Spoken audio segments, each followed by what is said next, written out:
ए प्रणय, क्या हाल है? बस सौरभ मजे में। हाँ, एकदम गहमा गहमी छाई हुई है चाइना ताइवान के बीच में। क्या कर दिया नैन्सी पेलोसी जी ने? हाँ। हाँ, मुझे तो लगता है चाइना ने राई का पहाड़ खड़ा कर दिया, लेकिन हाँ ठीक है, बहुत कुछ हो गया पिछले एक हफ्ते हाँ। में। वही वही एक न्यूज़ थी जो लोगों ने पढ़ी होगी, काफी कुछ। हाँ, मतलब उन्होंने चाइना ने तो ऐसे बोल दिया, हम प्लेन व्लेन उड़ा देंगे, सब कर देंगे। मतलब नैन्सी पेलोसी को मानना पड़ेगा, और डरी वरी नहीं, और पहुंच गई ताइवान। हाँ बिल्कुल। और उसके पहले उनकी जो ट्रिप थी उसको थोड़ा सीक्रेट रखा गया था, तो मतलब उसमें ताइवान एजेंडा में नहीं था। तो काफी लोग बोल हाँ। रहे थे कि नहीं जाएगी वो शायद, वगैरह वगैरह, लेकिन वो गई। और उनका काफी कमिटमेंट रहा है ताइवान के प्रति, सौरभ। अच्छा। 1991 में मतलब जनरली चाइना के जो तानाशाही है उसके अगेंस्ट उनका काफी पोजीशन रहा है। तो 1991 में वो एक सेनेटर ग्रुप्स के में थी, 3 लोग थे शायद। वो लोग चाइना में थे, तो तियाननमेन स्क्वायर जहाँ पर 2 साल पहले वो स्टूडेंट प्रोटेस्ट हुआ था 1989 में, उसके अगेंस्ट उन्होंने डेमोन्स्ट्रेशन किया था चाइना के अच्छा। अंदर। अच्छा। और उसके बाद उन्हें मतलब वही लेकिन तब माहौल कुछ अलग था। चाइना को भी पता था कि उनको यूएस की बात माननी पड़ेगी अगर उनको माओ जेडोंग की जो बर्बरता है उससे उभरना है। तो उसकी वजह से कुछ खास हुआ नहीं, लेकिन नैन्सी पेलोसी का स्टांस हमेशा से इस तरीके का रहा है। तो ये ताइवान में भी उन्होंने जाके जो कहा कि लोकतंत्र जरूरी है और तानाशाही के अगेंस्ट हमें खड़ा रहना चाहिए, तो वो काफी लंबे टाइम से उनकी पोजीशन रही है। तो यहाँ पे एक एक थोड़ा सा एक कदम पीछे भी लेते हैं। मतलब हमारे काफी दर्शक श्रोताओं ने हमारा एपिसोड देखा होगा शायद। हम लोगों ने ताइवान पे एक बहुत ही डिटेल्ड चर्चा भी करी है पहले। हम लिंक भी करेंगे इस एपिसोड के साथ भी उसको। लेकिन अगर एक छोटे में किसी को नहीं मालूम हो, तो प्रणय क्या बताओगे, ताइवान चाइना के बीच में क्या गहमा गहमी है, संक्षेप में? हाँ। हाँ, तो ताइवान के बीच में हाँ, एक यही गहमा गहमी की दो अलग अलग सिस्टम है जो कि कॉम्पैटिबल नहीं है एक दूसरे के साथ। तो ये मेन कॉज है।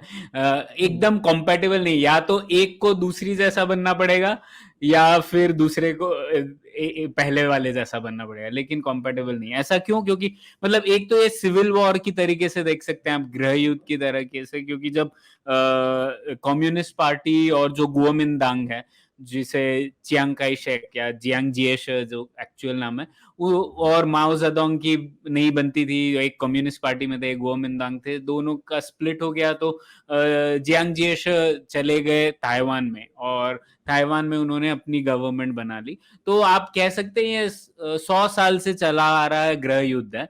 और अभी तक चीन ना तो ताइवान के ऊपर कब्जा कर पाया है, और कई टाइम तक ताइवान बोलता था कि हम पूरे चीन के नुमाइंदे हैं। तो वो कहते अच्छा। थे कि आपको याद होगा सौरभ, 1970 के पहले तक जो चीन ओलंपिक्स ओलंपिक्स में जाता था वो ताइवान वाले था, ना कि बिल्कुल। पब्लिक पीआरसी का। लेकिन उसके बाद यूएस और चाइना के रिलेशंस बेहतर हो गए, क्योंकि उनका एक कॉमन एनिमी था यूएसएसआर। तो दुश्मन का दुश्मन दोस्त हो गया। और उसके बाद हम्म। जो अब हम चाइना कहते हैं उसे हम लोग चाइना मानने लग गए। ठीक है, तो यही था। और उसके बाद तो मतलब ऐसे कहे तो उस टाइम पर दोनों जगह तानाशाही थी, एक कम्युनिस्ट तानाशाही थी और एक यहाँ पे जियांग जिएशा की तानाशाही थी। लेकिन पिछले 20 30 40 साल में ताइवान काफी बदल गया है सौरभ। और हम्म। ताइवान ने काफी लोकतंत्र को अपनाया है, वहाँ पे इलेक्शंस होते हैं, वहाँ उनका इंटरनेशनल कम्युनिटी से बहुत ज्यादा एंगेजमेंट है। हम लोगों ने सेमीकंडक्टर इंडस्ट्री की बात की है, ये सब पूरा एक्सटर्नल डिपेंडेंस है, यूएस के साथ उनके खास रिश्ते हैं, वगैरह वगैरह। तो उसकी वजह से अब ऐसा हो गया है कि वहाँ का सिस्टम डेमोक्रेसी वगैरह में काफी बिलीव करता है। इलेक्शन हुए हैं, और जो चीन है वो एक पार्टी स्टेट है। तो जो उनको तो ये जो ताइवान है एकदम ही रास नहीं आता उनके, एकदम जिस हमारे एपिसोड का टाइटल भी था, ये एक दुखती रग है। तो अगर उन हम्म। चीन को लगता है कि अगर वो विश्व में ग्रेट पावर का लोहा मनवाना चाहता है लोगों से, तो सबसे पहले जरूरी है कि उनके जो अंदरूनी मामले जो वो कहते हैं, या फिर उनके जो बॉर्डर पे इलाके हैं उन्हें सेटल करना है। तो जो उन्होंने शिनजियांग में किया, तिब्बत में किया, या फिर हर बॉर्डर इलाके में भारत के साथ हमेशा से उनकी तनातनी रहती है, वैसे ही उनको लगता है कि ताइवान को भी सेटल करना है। तो ये मोटे तरीके से ये है।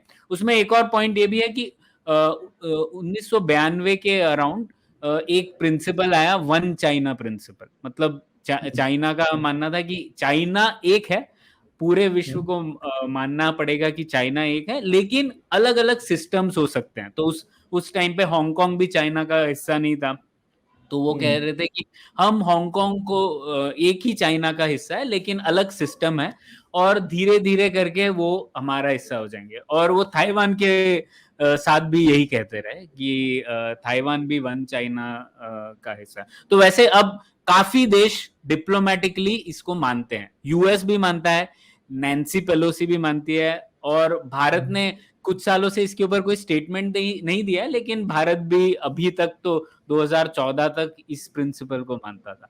तो बस मुद्दा ये है कि अब जो यूनिफिकेशन है वो फोर्सफुल तरीके से हो सकती है या नहीं। तो ये सिचुएशन थी 2010 तक। लेकिन उसके बाद सौरभ मुझे लगता है, और जो डिस्कस नहीं हुआ है काफी टाइम, अभी आपने देखी होगी कमेंट्री जो है इसके ऊपर, वो यही चल रही है कि ये अमेरिका की गलती है या चीन की गलती है, यही बात चल रही है ना। लोग बोल रहे हैं कि अरे अमेरिका ने जबरदस्ती भेज दिया, फालतू में खुद नए नए वॉर्स करते रहते हैं और दूसरों को मुश्किल में डाल देते हैं। ये एक नैरेटिव है। और दूसरा नैरेटिव ये है कि ये तो चीन ने एक्सपेंशनिज्म किया है, ताइवान को इतना धमकाया है और हर देश को, उनके हर पड़ोसी को धमकाया है, तो इसीलिए गलती उनकी है। लेकिन मुझे लगता है कि ताइवान के लोगों की जो बात है वो कम डिस्कस हुई है, और ताइवान में ही सौरभ काफी पॉलिटिकल चेंज आया है। तो जैसे वहां पे दो मेन पार्टी है, एक तो जो जियांग जिएशर की पार्टी है, गुओमिंतांग, जिसके बारे में बात की।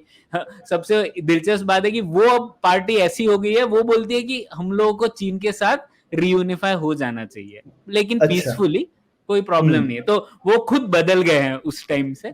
लेकिन जो उनकी ओपोनेंट पार्टी है, जो डीपीपी है, डेमोक्रेटिक पीपल्स पार्टी, जो अभी डीपीपी जो अभी पावर में है, वो खुद इसके एकदम विरुद्ध है। तो उनका कहना है कि हम लोग स्टेटस को जो है उसे मेंटेन करना चाहिए। और स्टेटस को क्या अर्थ क्या है कि वो कह रहे हैं कि ना तो चीन का हमारे ऊपर प्रभुत्व है, ना तो हमारा दूसरे मेनलैंड चाइना के ऊपर प्रभुत्व है, जैसा है वैसा चलने दो, ऐसा उनका मानना है।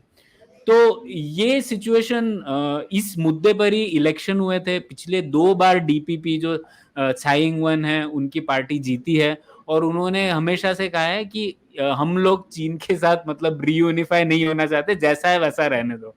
तो और लोगों ने उन्हें वोट किया है, 2 बार वोट किया है, काफी समर्थन है जो इस पॉलिसी का है। तो मुझे लगता है पिछले कई सालों से एक आइडेंटिटी जो है, ताइवानीज आइडेंटिटी, वो अलग तरीके से उभर के आई है। तो लोग अपने आप को चाइनीज नहीं कह रहे हैं, ताइवानीज कह रहे हैं। और पिछले एपिसोड में सना ने हमें बताया था, जब उनसे बात की थी, कि किस तरीके से ताइवानीज आइडेंटिटी अलग है, रिलीजन वाइज भी डिफरेंसेस होते हैं, या फिर democracy, relationship with the world, इन सब मायनों पर ताइवान की सोच काफी अलग है चीन से।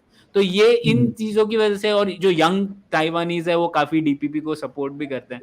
तो अब बदल गई है बात, ताइवान खुद अलग सोचता है। तो ये सिर्फ यूएस चाइना की बात नहीं है, ताइवान की भी बात हमें करनी चाहिए। और अगर उनको लगता है कि उन्हें चीन के अंदर नहीं जाना है, तो शायद हमें भी रियलिस्ट तरीके से उस बारे में सोचना चाहिए।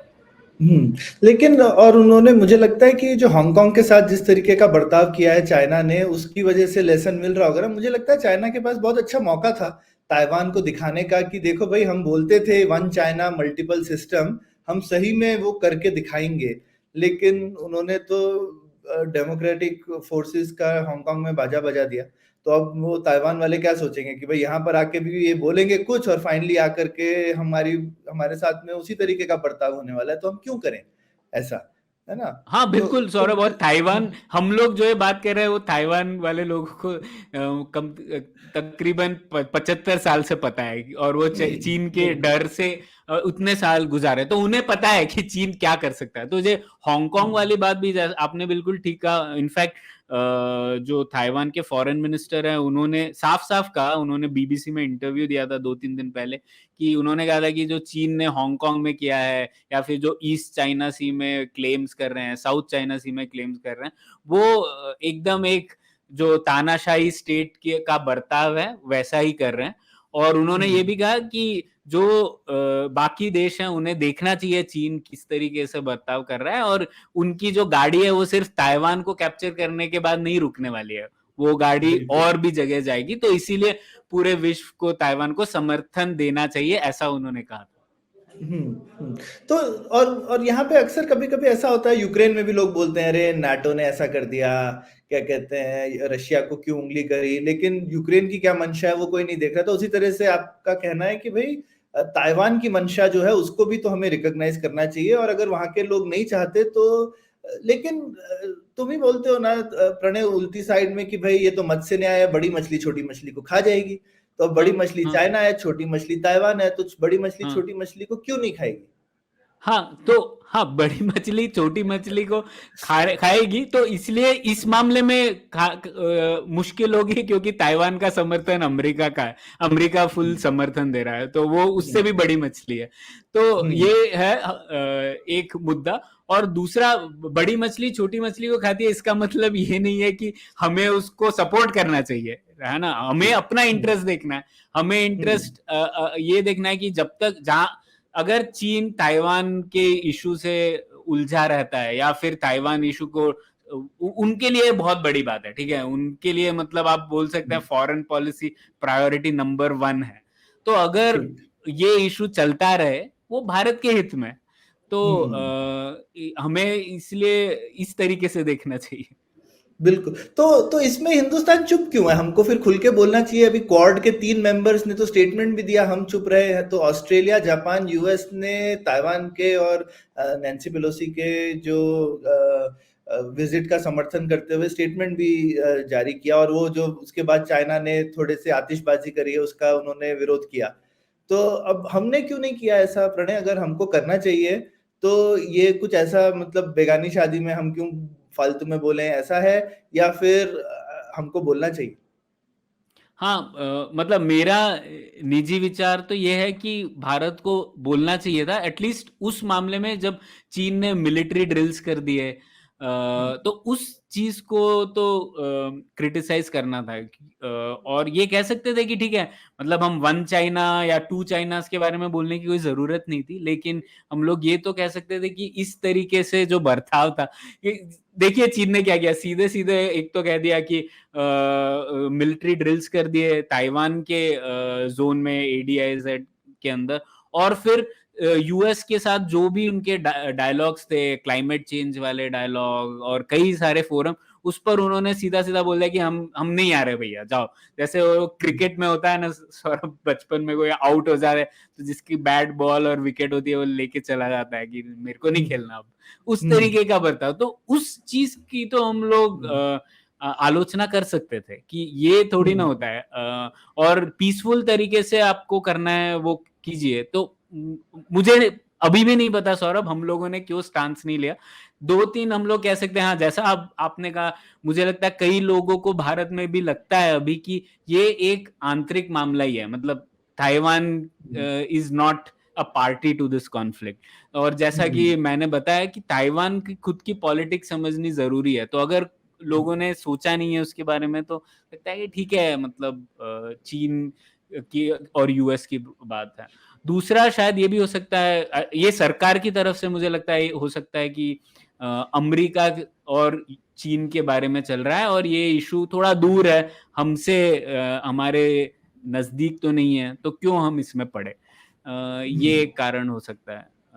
हाँ, इसके अलावा अरे मुझे भी कोई लेकिन कारण हाँ, मतलब चाइना ने हमारे बॉर्डर पे इतना हमारे नाक में दम कर रखा है, तो हमको तो कोशिश करनी चाहिए कि कहीं न कहीं से तो रिटर्न इन काइंड कर दिया जाए उनको। लेकिन ठीक है, मतलब सरकार ने कुछ, शायद हो सकता है कि पीछे से कुछ बात हो रही हो, कंटिन्यूअस बातें भी चलती रहती हैं चाइना के साथ, तो कभी-कभी आप सोचते हो कि भैया क्यों क्यों पंगा लेना है, जब एक हम अपना भी मामला सुलझा ही रहे हैं इनके साथ शायद। तो हाँ, और शायद इसमें इसमें ये है सौरभ कि जैसे ताइवान और भारत के बीच में भी संबंध काफ़ी बड़े हैं काफ़ी टाइम से, और हम लोग मतलब वहाँ पे कोई भी देश एम्बेसी नहीं रखता वहाँ पे, लेकिन ऐसे नाम नहीं दिया एम्बेसी, लेकिन इफेक्टिवली हमारे डिप्लोमेटिक ताल्लुकात हैं, लेकिन ऑफिशियल तौर पे नहीं है। अमेरिका के साथ भी ऐसे ही है, वो उसे एम्बेसी नहीं कह सकते, लेकिन उनके काफ़ी नज़दीकी ताल्लुकात है। तो भारत और ताइवान के बीच में भी एक एफटीए के ऊपर काफी डिस्कशन हो रहा है पिछले 1-2 सालों से।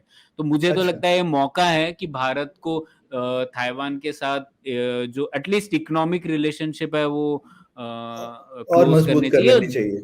हाँ, और इसलिए भी क्योंकि ताइवान और भारत के बीच में जैसे हम लोगों ने बात की थी फॉक्सकॉन, विस्ट्रॉन वगैरह काफ़ी ताइवानीज़ कंपनीज़ ऑलरेडी भारत में हैं।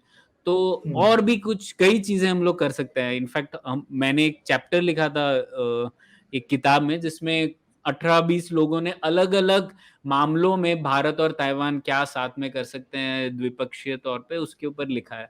तो मुझे लगता है कि वो तो हम कर सकते हैं। चीन हुँ, के साथ ये आलोचना करे ना करे ठीक है, 2 दिन हुँ, में शायद ये बात आगे बढ़ जाएगी। ऐसा तो हुआ नहीं है कि चीन ने अटैक किया है अभी तक तो। लेकिन हुँ। ताइवान के साथ हम अपने तरीके से रिश्ते और गहराए जा सकते हैं। हाँ, कल्चरल रिश्ते बढ़ा सकते हैं, फ़िल्म स्टार्स को बोल सकते हैं जाने को, वो तो नॉन पॉलिटिकल होते हैं, तो कई बार हम लोगों ने पहले भी इस तरह से किया है रिलेशनशिप कंट्रीज़ में बढ़ाने के लिए, तो भारत सरकार के पास बहुत अलग-अलग तरीके हैं कुछ दोस्ती के जेस्चर बढ़ाने के, जो कि शॉर्ट ऑफ पॉलिटिकल आउटरीच लगें। तो करने को बहुत कुछ किया जा सकता है और मेरे ख्याल से बहुत अच्छा मौका है करने का। तो ये मुझे लगता है मौका उठाना चाहिए जैसा तुम कह रहे हो, तो देखते हैं भारत सरकार क्या करती है, उनका अपना विज़डम है। पर हुँ। उम्मीद है हमारे दर्शकों को ये छोटी-सी पुलियाबाज़ी पसंद आई होगी ताइवान के इश्यू पे। आप बताइए अपने कमेंट्स में, आपको क्या लगता है हिंदुस्तान को क्या करना चाहिए? अगर करना चाहिए, कोई क्रिएटिव तरीके हैं करने के, सीधे-सीधे पंगा ले लेना चाहिए या चुप रहना चाहिए? धन्यवाद। हाँ, धन्यवाद। Hello, hello, hello, everybody. It's been another great week on the IVM Podcast Network. Advertising is Dead is back. Varun welcomes Arjun Vaidya, founder of Dr. Vaidya's, on the first episode. He talks about taking Ayurveda to urban Indians and imparts some marketing strategies. On Pesa Vesa, Anupam talks to Shreyhit Karkera, co-founder of Ditto Insurance and FinShots. They discuss the intricacies of the insurance process. On All Things Policy, the Takshashila folk break down the deep economic crisis taking place in Pakistan right now. On Cock and Bull, Cyrus Ayushi, Shreyas and Abbas discuss the Prime Minister's call to put the national flag as a WhatsApp DP. And on the Life Manifesto, Zarina narrates the inspiring story of a blind man who handled his disability in an inspiring way. I'd like to remind you all about our merchandise once again. We got some amazing stuff out there with more coming soon. But go to the IVM Podcast website and check out our collection of t-shirts. You have to click on the shop tab and we'll take you to our partner Grow 91's website. Do follow us on social media. We're IVM Podcast on Twitter, Facebook, Instagram, and LinkedIn. And remember, if you're enjoying this show or any of our other shows for that matter, please do tell a friend. Hey, you want somebody to talk to your shows about, right? So talk to them about them. Also, don't forget to rate us on any platforms you're listening to us on. And remember, you can check us out on YouTube. And finally, we would like to thank our sponsors this week, Bode Lifestyle, Small Case, Capgemini, and Intel vPro. Thank you so much for making this possible.